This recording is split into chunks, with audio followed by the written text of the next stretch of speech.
तो महाराष्ट्र के सीएम शिंदे से जुड़ी हुई बड़ी खबर भी है, जहां सीएम ने शाम 7 बजे नेताओं की बैठक बुलाई है। विभागों के बंटवारे और प्लानिंग पर ये चर्चा की जाएगी। तो देखिए, बैठकों का मैराथन आज चलेगा महाराष्ट्र में। जिस तरीके से आपको बताए थे, चाचा भतीजे की मैराथन तो होगी ही, लेकिन एकनाथ शिंदे ने भी 7 बजे नेताओं की बैठक बुलाई है। तो विभागों के बंटवारे और प्लानिंग पर चर्चा होगी, क्योंकि जिस तरीके से जब अजित पवार शामिल हुए, डिप्टी सीएम उनको बनाया गया, शिंदे का जो जेस्चर था, जो बॉडी लैंग्वेज थी, उसे साफ जाहिर हो रहा था कि शिंदे अभी खुश नहीं है। लेकिन बड़ी बात यह है कि शिंदे पर भी डिस्क्रिमिनेशन की तलवार जो है, यूं कहे कि साफ तौर पर जो तलवार है वो लटक रही है, डिस्क्वालिफिकेशन की तलवार लटक रही है। इसको लेकर भी यहाँ पर कई अहम बातों पर चर्चा हो सकती है, विचार मंथन किया जा सकता है।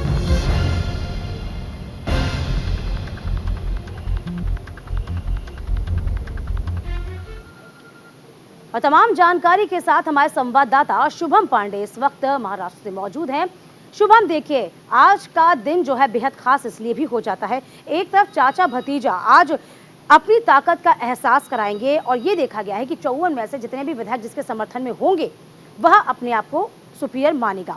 तो फिलहाल जो है इन बैठकों का मंथन क्या करें, इसके अलावा फिर आगे क्वेश्चन पूछा जाएगा। जी बिल्कुल, देखिए, इस वक्त महाराष्ट्र में बहुत बड़ी बैठक होने वाली, खास तौर पर राष्ट्रवादी कांग्रेस पार्टी को लेकर, जहां पर दो खेमे बढ़ चुकी है।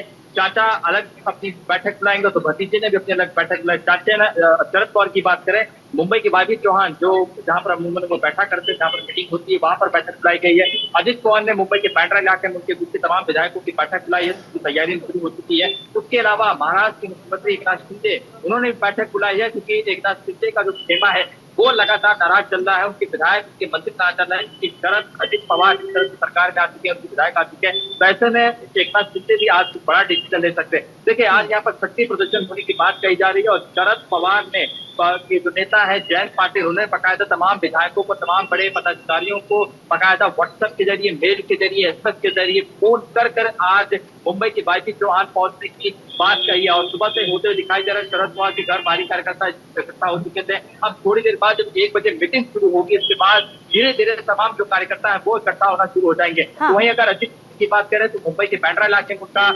उनकी मीटिंग होनी है, वहां पर भी लोग इकट्ठा होते थे। आज ये तस्वीरें साफ हो जाएगी कि आखिर एनसीपी के जो कार्यकर्ता है, एनसीपी आखिर किसकी है, इस बात की तस्वीरें की तो अंदाजा लगाया जा सकता है। उस बात की आज की तस्वीर साफ हो जाएगी कि आखिर एनसीपी किसकी है, शरद पवार की है या अजित पवार की। दो खेमों में चाचा भतीजे की बनी हुई जो चाचा की जो बनाई गई पार्टी है, उसमें भतीजा हक मारता है या चाचा ही विरासत में आगे लेके जाएंगे, ये आज जो है हो जाएगा। देखिए, ये बिल्कुल साफ हो जाएगा कि 54 में से जिस तरीके से अजित पवार दावा कर रहे हैं कि 40 विधायक उनके संपर्क में, 40 से 45 विधायक उनके संपर्क में हैं, तो कहीं ना कहीं यदि मान लीजिए 32 भी होते हैं, 35 भी होते हैं, तो एक तो होगा कि दल बदल का जो कानून है वो उन पर लागू नहीं हो पाएगा। दूसरी बात यह कि अब वो संवैधानिक दावा भी कर सकते हैं। ये बात जो है वो शरद पवार पे भी लागू हो जाएगी, और यूं कहें कि कहीं ना कहीं अजित पवार पे भी लागू हो जाएगी, क्योंकि अभी जो स्पीकर कह रहे हैं विधानसभा के, कभी किसी ने दावा पेश नहीं किया अपना पार्टी होने का। तो अभी दोनों ही, अजित पवार और शरद पवार, इस बात का इंतजार कर रहे हैं, समर्थकों को टटोल रहे हैं, नब्ज जान रहे हैं कि आखिरकार हमारे गुट पे है कितने।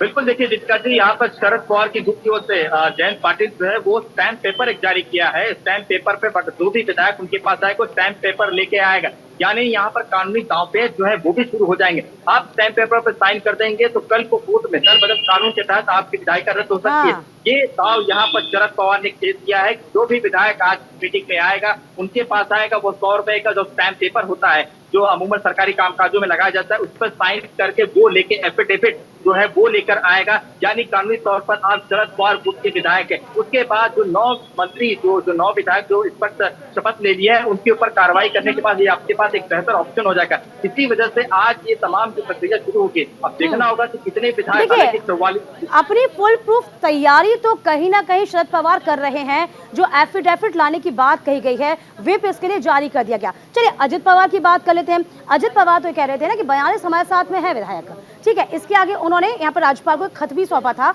और उसमें एक लेटर सौंपा था, हस्ताक्षर की बात कही गई थी। लेकिन यहाँ पर जो ऐसी सुगबुगाहट थी कि कुछ ऐसे विधायक थे जो कह रहे थे कि हमसे जबरदस्ती या अनजाने में साइन करवा लिए हैं। अजित पवार के लिए मुश्किलें ज्यादा होंगी।